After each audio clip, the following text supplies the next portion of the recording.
Season 9 big boss చూస్తుంటారు కదా.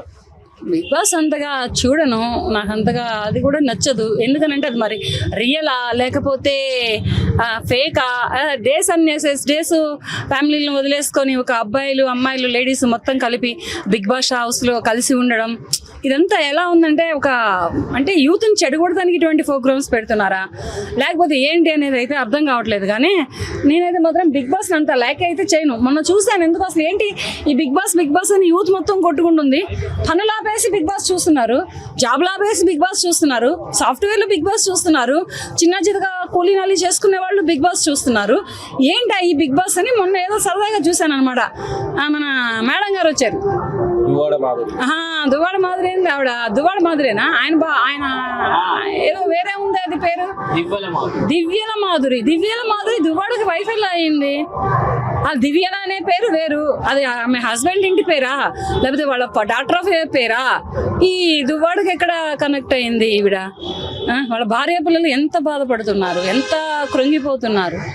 అలా అటువంటి వాళ్ళని కూడా ఇటువంటి బిగ్ బాస్ హౌస్లోకి ఇన్వైట్ చేసి అటువంటి వాళ్ళని కూడా సెలబ్రేట్ చేస్తున్నారు అంటే సమాజం సిగ్గుతో తలదించుకోవాలి. ప్రస్తుతానికి ఏంటంటే సమాజమే, మహిళా లోకం అయితే ఇంకా తలదించుకోవాలి. పురుష లోకం మాట్లాడడానికి వీలు లేదు. ఇటువంటి వాళ్ళని ఇన్వైట్ చేసి ఇటువంటి వాళ్ళని తీసుకుంటున్నందుకు నేనైతే చాలా బాధపడుతున్నాను. దివ్యల మాధురి అంటే ఇక మరి ఎక్కడ ఏ పార్టీ నుంచి వచ్చిన దివ్యల మాధురి? అటు అమ్మ నాన్న నుంచి వచ్చిన దివ్యల మాధురియా లేకపోతే ఆమె హస్బెండ్ అవుట్ ఆఫ్ కంట్రీలో ఉంటే దివ్యల మాధురియా? వీళ్ళు దువ్వాడ శ్రీనివాస్ గారు, దివ్యల మాధురి మేడం గారు సహజీవనం చేస్తున్నారా? పెళ్లి చేసుకున్నారా? చేసుకుంటే ఇప్పుడు దివ్యల మాధురి ఎలా అయింది? దువ్వాడ మాధురి కదా అవ్వాల్సింది. మ్యారేజ్ చేసుకున్నారా? మరి బుల్లి దువ్వాడ దిగుతాడు అంటుంది. దువ్వాడని దింపే అంతటి ఉందా? జూనియర్ దువ్వాడని దింపే అంతటి ఉందా? ఉంటే ఇన్ని రోజులు ఎందుకు ఊరుకుంది? కనెక్ట్ అయినమ్మటనే దింపేయాలి కదా దువ్వాడనే, జూనియర్ దువ్వాడనే. మరి అక్కడ ఆడపిల్లలే, ఈమెకి 2 ఆడపిల్లలే, ఆయన మిస్సెస్కి దువ్వాడ గారి మిస్సెస్కి 2 ఆడపిల్లలే. మరి ఇలా 4 మధ్యలో జూనియర్ దువ్వాడు ఎప్పుడు వస్తున్నాడు? తనంటే ఒక మామూలుగా ఒక సెలబ్రిటీ అండ్ సీరియల్ మూవీలలో సెలబ్రిటీ. తను పర్లేదు కొంచెం. ఏంటంటే ఇవిడ గొడవలు ఎక్కువ పెట్టుకుంటున్నారు. ఈ గొడవలు ఆడుకోవడానికి, ఈ గొడవల్లో కొట్టుకోవడానికి నాగార్జున గారు బిగ్ బాస్ పెట్టారా? నాగార్జున గారికి పని లేక బిగ్ బాస్ పెట్టారా? లేకపోతే వీళ్ళందరినీ కలిపి ఒక హౌస్లో అరెస్ట్ చేసి వాళ్ళు ప్రెగ్నెంట్ అయ్యారు, వీళ్ళు పిచ్చిలిపి పనులు చేశారు, వీళ్ళు అదయ్యారు వాళ్ళు అదయ్యారు అని చెప్పుకోవడానికి పెట్టారా? అర్థం కావట్లేదు. కానీ ఇదంతా చూస్తూ ఉండండి, అంటే ప్రజలు పిచ్చి వాళ్ళు అవుతున్నారు. ఈ గేమ్ షోకి ఎడిక్ట్ అయినటువంటి ప్రజలు, యూత్ మొత్తం పిచ్చి వాళ్ళు అవుతున్నారు.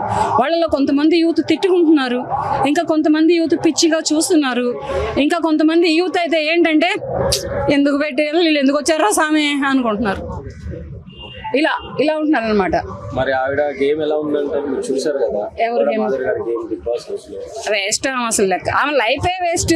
ఎంత ఆస్తులున్నా, ఎంత ప్రాపర్టీస్ ఉన్నా, ఎంత పరపతి ఉన్నా, ఎంత పలుకుబడి ఉన్నా, ఎవరో మహిళ మొగుడుని వేసుకున్నటువంటి ఈవిడ లైఫే వేస్ట్. ఇంక ఈవిడ గురించి చెప్పుకోవడానికి ఏముంది? ఇప్పుడు దువ్వాడ శ్రీనివాస్ గారు ఒక ఇంటర్వ్యూలో మాట్లాడుతూ తెలుగు మహిళ తెలుగింటి ఆడపడుచు ఎట్లా ఉండాలో దివ్యల మాధురి చూసి నేర్చుకోవాలా బిగ్ బాస్ హౌస్ అన్నట్టు మాట్లాడుతున్నారు. మరి ఆయనకు పుట్టిన ఆడపడుచుల్ని ఎలా నేర్చుకోవాలంటే ఆయనకు ఒక 2 ఆడపిల్లలు పుట్టారు కదా, వాళ్ళ ఆడపడుచులు కారా?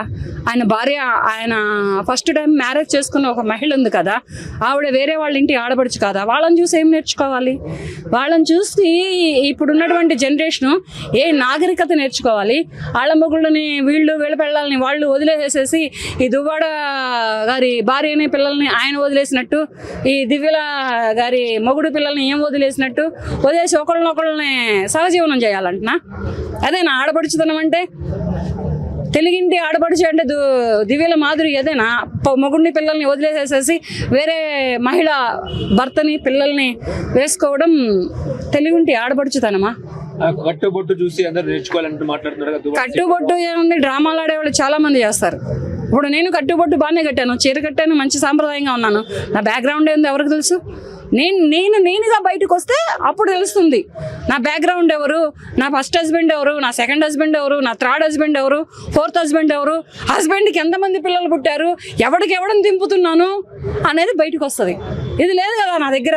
నేను ఎన్నో రీల్స్ చేశాను, 1 year బట్టి సోషల్ మీడియాలో ఫేమ్ అయ్యాను నేను, కానీ నేను ఈ టాపిక్ ఎప్పుడు మాట్లాడలేదు. నాకు ఇంతమంది ఉన్నారు, నేను బుల్లి దివాడం దింపుతానని నేను ఎప్పుడు మాట్లాడలేదు. టైం ఉందంటే బుల్లి దివాడు రావడానికి ఇంకెక్కడ టైం? ఇంకో 40 ఏళ్ళు వచ్చినాయి, ఆయనకు 60 ఏళ్ళు వచ్చినాయి. ఇంక ఈ మధ్యలో ఏం చేసుకుంటారు టైం? మోకాళ్ళలో సుఖం లేదు, మొహంలో ఓపిక లేదు అన్నట్టు ఏం మాట్లాడుతున్నారు? 100 మంది 100 రకాలు మాట్లాడతారు. అమ్మాయి అయితే ఎవరు వెంట పడదు, అమ్మాయికి తెలుసు ఎలా ఉండాలి ఏంటి అనేది. స్టార్టింగ్ నుంచి చూస్తున్నాము. ఇదేం మనం ఫస్ట్ వీక్ కాదు, 6th 7th వీక్ లో వచ్చేసాము. సో తనుజ ఎవరు వెనక పడట్లేదు, ఏం లేదు. చూసే వాళ్ళ కళ్ళు ఏమన్నా కాకలేదుకి వెళ్ళిపోయింటాయి. హైపర్ ఆది వచ్చి లేడీ విన్నర్ అయ్యే ఛాన్స్ ఉందని చెప్పారు. అప్పటి నుంచి మనం టార్గెట్ చేస్తున్నారు అనుకోవచ్చా తనుజని? నాకు అదే అనిపిస్తుంది మేబీ. అంటే ఆది గారు చెప్పారు కదా, సో అప్పటి నుంచి ఇలా మారిందని నాకు అనిపిస్తుంది. అంటే ప్రతి ఒక్కరు కూడా తను టార్గెట్ చేసి తను బ్లేమ్ చేస్తే ఇదవుతుందని. బట్ బయట ఎక్కడ కూడా ఫ్యాన్స్ ఎక్కడ తగ్గట్లేదండి. తనుజ గారికి ఎక్కువ సపోర్ట్ ఉంది. ఇమానియల్ బాండింగ్ పెట్టుకుంటున్నాడు, తనుజని బాండింగ్ పెట్టుకొని బర్నీని బయటికి పంపించారని చెప్పేసి. ఇమానియల్ బాండింగ్ పెట్టుకొని ఆడుతున్నాడు కదా హౌస్ లో. సంజన అమ్మ అనుకుంటా సంజన వెనకాల వెళ్తున్నాడు. సో మరి అది ఇమానియల్ కూడా బాండింగ్ పెట్టుకున్నట్టు కదా, మీరేమంటారు? అదే అండి నేను ఇందాక చెప్పానంటే, ఇప్పుడు బాండింగ్ అనేది 2 విధాలుగా ఉంటుంది అనమాట. గేమ్ లో చూపించుకోలేదు ఎప్పుడు ఇమానియల్ కానీ సంజన కానీ, ఓకేనా? వీళ్ళు అలా కాదు, గేమ్ లో కూడా చూపించుకున్నారు. సో అందువల్ల వాళ్ళు వేరేగా వెళ్ళిపోయింది బయట, అంతే. ఇంకా అంటే తను గేమ్ వదిలేసి సపోర్ట్ చేయలేదు, ఓకేనా? ఇక్కడ అలా కాదు, బర్నీ గారు తన గేమ్ వదిలేసి సపోర్ట్ చేశాడు. అవతల వాళ్ళని తీసేసి వీళ్ళకి సపోర్ట్ చేశాడు, అది కరెక్ట్ కాదు. ఇప్పుడు సంజన గారికి హెల్ప్ చేసిన విధానంలో ఇమానుయల్ గారు ఏంటంటే, తను ఆడకుండా తను ఉన్నప్పుడు సపోర్ట్ చేశాడు, అది వేరు. బర్నీ గారు అలా కాదు, ఆడుతున్నప్పుడే ఈయన వదిలేసి ఈయన గేమ్ వదిలేసి ఆమెకు సపోర్ట్ చేశాడు, అది కరెక్ట్ అనిపించలేదు. సో ఆ బాండింగ్ ఈ బాండింగ్ కొంచెం వేరుంది. వన్స్ నాగార్జున గారు వచ్చి వార్నింగ్ ఇచ్చిన తర్వాతనే మాధురి గారు చేంజ్ అనేసి. అవునండి, మాధురి గారు అప్పటి నుంచి సైలెంట్ అయ్యారు. నెక్స్ట్ ఆది గారు కూడా చెప్పారు, అది కూడా తీసుకుంది మైండ్లోకి. సో కామైంది. నాకు దాని తర్వాత తెలిసింది ఏంటంటే, మాధురి గారు అలాంటి వాళ్ళు కాదనిపిస్తుంది. తను అంత ఫైరింగ్ కాదు, అంటే కోపిస్ట్ వాళ్ళు ఏం కాదు. సో అప్పుడు ఫైర్గా వచ్చాం కాబట్టి అలా చూపిస్తే బాగుంటుందని చూపించిందేమో, కానీ తను అంత కాదనిపిస్తుంది. ఓకే, నిన్న పెట్టిన టాస్క్ లో కూడా మాధురి అలాగే సైలెన్సర్ సంజన వాళ్ళు ఎలా గేమ్ లో ఇన్వాల్వ్ అయ్యారు, ఏంటి వాళ్ళ బాండింగ్ ఎలా అనిపిస్తుంది గేమ్ లో ఇన్వాల్వ్ అయ్యాక? గేమ్ అందరు బాగానే ఆడుతున్నారు. సో ఈరోజు రిజల్ట్ చూద్దాం. అప్పటిదాకా నేనే చెప్పాను, గెటప్స్ చాలా బాగున్నాయండి, చాలా వెరైటీగా ఉన్నాయి. ఈ రమ్య పాపం గెటప్ పెట్టబల్ అనిపించింది, కామెడీగా బాగా అనిపించింది. అండ్ కళ్యాణ్ కూడా బాగుంది గెటప్. సో గెటప్లు బాగానే ఉన్నాయి. అసలు నాకు సంజన గారిని చూస్తుంటే మన అనసూయ గారిని చూస్తున్నట్టుంది నిజంగా, పుష్పలో. సో అట్లా ఇంకా అయిపోయింది.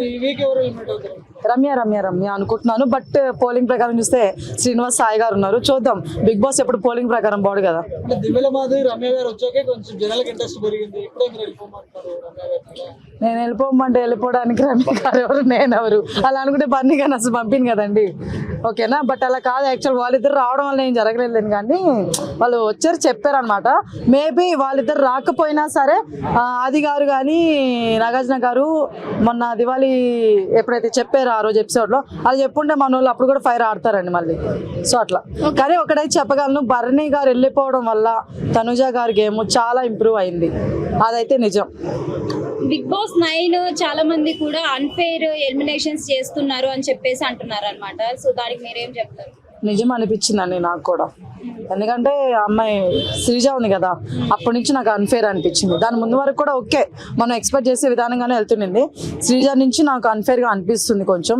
సో చూద్దాం, ఈ వీక్ తెలిసిపోద్ది అన్ఫేరా లేకపోతే ఫెయిర్ అనేసి. సో అట్లా. ఓకే.